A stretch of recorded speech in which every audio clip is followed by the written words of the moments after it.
KMCH மருத்துவமனையில் நடைபெறுகிறது. முன்பதிவிற்கு 8754888758.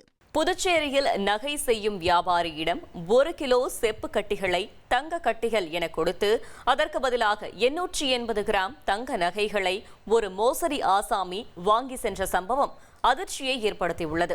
கூடுதல் விவரங்களை செய்தியாளர் அக்பர் அலி வழங்க கேட்கலாம். அக்பர் அலி, வணக்கம். இந்த சம்பவம் தொடர்பான முழு தகவல்களை சொல்லுங்க.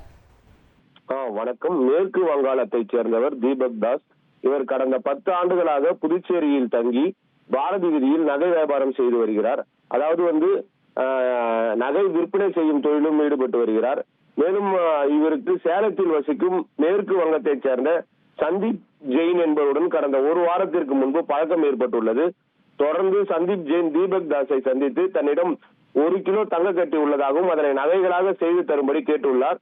அதன்படி தங்க கட்டிகளை பெற்ற தீபக் நகைகளை செய்துள்ளார். இதுபோல 2 முறை சந்தீப் ஜெயின் தங்க கட்டிகளை கொடுத்து நகைகளை பெற்றுள்ளார். இந்நிலையில் நேற்று முன்தினம் தீபக்கை தொடர்பு கொண்ட சந்தீப் தன்னிடம் 1 கிலோ தங்க கட்டிகள் உள்ளதாகவும் அதற்கு பதில் நகைகள் அவசரமாக தேவைப்படுவதாக தெரிவித்துள்ளார்.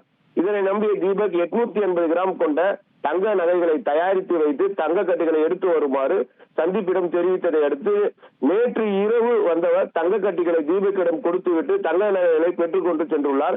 அவர் சென்ற பின்னர் தங்க கட்டிகளை பரிசோதித்த தீபக் அது செப்பு கட்டிகள் என தெரிய வர அதனால் அதிர்ச்சி அடைந்த அவர் இது குறித்து பெரிய கடை காவல் நிலையத்தில் அளித்த புகாரின் பேரில் போலீசார் வழக்கு பதிவு செய்து கடையில் பொருத்தப்பட்டுள்ள சிசிடிவி காட்சிகளை ஆய்வு செய்தனர்.